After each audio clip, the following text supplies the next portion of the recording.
Rich dad poor dad పుస్తక రచయిత Robert Kiyosaki last week చెప్పినట్టయితే గోల్డ్ మీరు కొంటూనే ఉండండి, గోల్డ్ ఇంకా పెరుగుతుంది, అంటే మీరు ఊహించని విధంగా గోల్డ్ రిటర్న్స్ ఇస్తుందని చెప్పేసి కూడా రాబర్ట్ కియోసాకి తన ట్వీట్లో ట్వీట్ చేయడం జరిగింది. కాకపోతే మళ్ళీ ఈరోజు ఒక ట్వీట్ చేయడం జరిగింది. ముఖ్యంగా ఆయన చెప్పే విషయం ఏంటంటే, నేను తప్పు చేశాను, నా అంచనా తప్పు జరిగింది. సో ఆయన చేసిన ట్వీట్ ఒకసారి చదివితే మనం, I was wrong, gold is still crashing. అంటే ఆయన చెప్పేది ఏంటంటే, ప్రజెంట్ గోల్డ్ అయితే ఇంకా క్రాష్ అవుతుంది, నేను కొనమని చెప్పాను. ఈ టైంలో గోల్డ్ అంటే లాస్ట్ వీక్ నుంచి గోల్డ్ అనేది మూమెంటం స్టార్ట్ అవుతుంది, మీరు ఊహించని విధంగా రిటర్న్స్ ఇస్తుందని చెప్పేసి రాబర్ట్ కియోసాకి అయితే చెప్పడం జరిగింది. కాకపోతే ఆయన ప్రజెంట్ నిన్న ట్వీట్ చేయడం జరిగింది, గోల్డ్ అయితే క్రాషింగ్ స్టార్ట్ అయిపోయింది, నన్ను క్షమించండి. అంటే క్షమించండి ఎందుకంటే ఒక్కోసారి చెప్పినవి కూడా అంటే మార్కెట్లో 100% ఎవరు చెప్పలేరని ఇంకోసారి ప్రూవ్ అయిపోయింది. అండ్ తర్వాత చెప్పినవి కూడా 100% జరుగుతాయని కూడా మనం చెప్పలేము. ఒకవేళ అంటే మనిషియా మార్కెటా అని ఆలోచిస్తే మాత్రం మార్కెటే ఎప్పటికైనా గొప్ప అని ఇంకోసారి నిరూపితమైంది. తప్పును ఒప్పుకోవడం కూడా ఒక గొప్ప విషయం అని చెప్పేసి కూడా రాబర్ట్ కియోసాకి ట్వీట్లో చేయడం జరిగింది. ముఖ్యంగా ఆయన చెప్పేది ఏంటంటే, అంటే మార్కెట్లో చాలా మంది చాలా చెప్తుంటారు కానీ అంటే చెప్పిన విషయం జరగకపోతే పక్కకు తప్పుకోవడం జరిగింది. నేను అలా చేయడం లేదు, నేను చెప్పిన విషయం ఏదైతే ప్రెడిక్షన్ ఉందో చాలా వరకు అయితే కరెక్ట్గా జరిగాయి, కానీ గోల్డ్ విషయంలో అలా జరగలేదు, ఇంకా క్రాష్ అయితే జరుగుతూనే ఉంది. కాకపోతే మీరు ఒకవేళ రిచ్ కావాలనుకుంటే మాత్రం ఇప్పటికైనా సరే గోల్డ్ కంటిన్యూగా కొంటూనే ఉండాలని చెప్పేసి కూడా ఆయన చెప్పడం జరుగుతుంది. నా స్టాండ్ అయితే నేనైతే గోల్డ్ తర్వాత బిట్ కాయిన్స్ తర్వాత సిల్వర్ వచ్చేసి కంటిన్యూగా కొంటా అని చెప్పేసి కూడా ఆయన చెప్పడం జరుగుతుంది. సో రాబర్ట్ కియోసాకి ఇంకా ఏం చెప్తున్నాడు అంటే, I was wrong, gold is still is crashing అని చెప్పడం జరుగుతుంది. అంటే నేను బంగారం ఇంకా పడిపోతుంది, నేను తప్పు చేశా అని చెప్తున్నారు. రాబర్ట్ కియోసాకి ఇంకా కొన్ని విషయాలు అయితే చెప్పారు.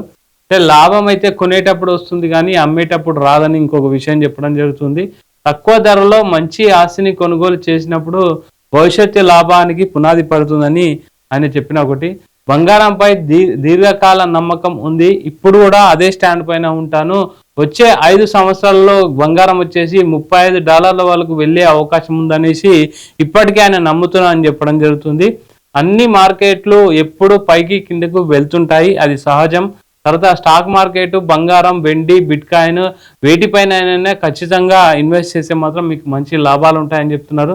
ధనవంతులు భవిష్యత్తు కోసం పెట్టుబడి పెడతారు, the richest investor invest for the futures not for today అనేసి ఆయన చెప్పడం జరుగుతుంది. తప్పులు చేయడం సాధారణం, నేర్చుకోవడమే ముఖ్యం. People who do not make mistakes learn nothing. అంటే ఆయన చేసిన ఒక తప్పు స్టేట్మెంట్ అయితే ఉంది, దానివల్ల అయితే నష్టపోవాల్సిన అంటే ప్రజెంట్ అయితే నష్టపోతారు కానీ లాంగ్ టర్మ్ మాత్రం లాభ పొందుతారు. నేను తప్పు చేశానని కూడా ఆయన ట్వీట్ చేయడం జరిగింది. సహనం, క్రమశిక్షణ, దీర్ఘకాల దృష్టి అత్యవసరం, తాత్కాలిక పతనాలు అవకాశాలే, సహనంతో పెట్టుబడి పెట్టండి. అంటే ఆయన చెప్పేదంటే సహనం, క్రమశిక్షణ, దీర్ఘకాల దృష్టి ఉంటే ఖచ్చితంగా మీకు లాభాలు వస్తాయని చెప్పేసి రాబర్ట్ కియోసాకి చెప్తున్నారు. తర్వాత లాస్ట్ ఏం చెప్తున్నా అంటే, మార్కెట్లో తాత్కాలిక పతనాలు సహజం, నిజమైన పెట్టుబడిదారు ధరల పతనమైనప్పుడే చూస్తాడు, తాను కొనుగోలు చేస్తున్న ఆస్తి భవిష్యత్తులో విలువ సృష్టిస్తుందా లేదా అనేది వాటిపైనే ఎక్కువ దృష్టి పెడతారని. ధనవంతుడు కావాలంటే, నిజమైన ధనవంతుడు కావాలంటే ఖచ్చితంగా క్రమశిక్షణ ఉండాలని చెప్పేసి కూడా ఆయన చెప్పడం జరుగుతుంది.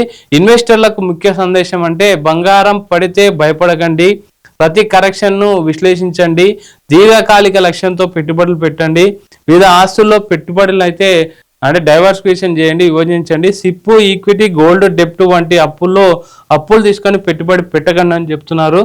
అండ్ తర్వాత ముఖ్యంగా ఆయన చెప్పేది ఒకటే, నేను చెప్పిన ప్రిడిక్షన్ అంటే లేట్ అయిపోయింది, అంటే ఈ వీక్ బంగారం భారీగా పెరుగుతుందని అయితే ఆయన చెప్పారు, అదైతే రాంగ్ అయిపోయింది, దాన్ని నన్ను క్షమించండి. తర్వాత ఆయన చెప్పేది అంటే ప్రజెంట్ పడిపోయింది కానీ దీర్ఘకాలంలో మాత్రం గోల్డ్, బిట్ కాయిన్, సిల్వర్ మాత్రం భారీగా పెరుగుతుంది, దానికి భయపడాల్సిన అవసరం లేదనేసి రిచ్ డాడ్ పూర్ డాడ్ పుస్తక రచయిత రాబర్ట్ కియోసాకి అయితే ట్వీట్ మరొకసారి వైరల్ అవుతుంది. అంటే ఈయన ప్రిడిక్షన్ ఎప్పుడు తప్పే జరుగుతుందని చెప్పేసి కొంతమంది నెటిజన్లు కూడా ఆయనను విమర్శించడం జరుగుతుంది. ఓవరాల్గా రిచ్ డాడ్ పూర్ డాడ్ పుస్తక రచయిత రాబర్ట్ కియోసాకిని అయితే ఎక్కువ మంది ప్రిడిక్షన్ ఎక్కువ సార్లు అయితే ఆయన ప్రిడిక్షన్ కరెక్ట్ అయింది, ఆయన ఫాలోవర్స్ కూడా ఆయన నమ్మడం అయితే నమ్మి ఫాలో అవ్వడం కూడా జరుగుతుంది. కొంతమంది అయితే నష్టపోయినట్టయితే ఈ వీక్లో మనకు వచ్చిన అంచనా. కాకపోతే దీర్ఘకాలికంగా చూస్తే మాత్రం ఖచ్చితంగా మీకు లాభాలు ఉంటాయనేసి ఆయన ఖచ్చితంగా కాన్ఫిడెన్స్ తోని ట్వీట్ చేయడం అయితే జరిగింది.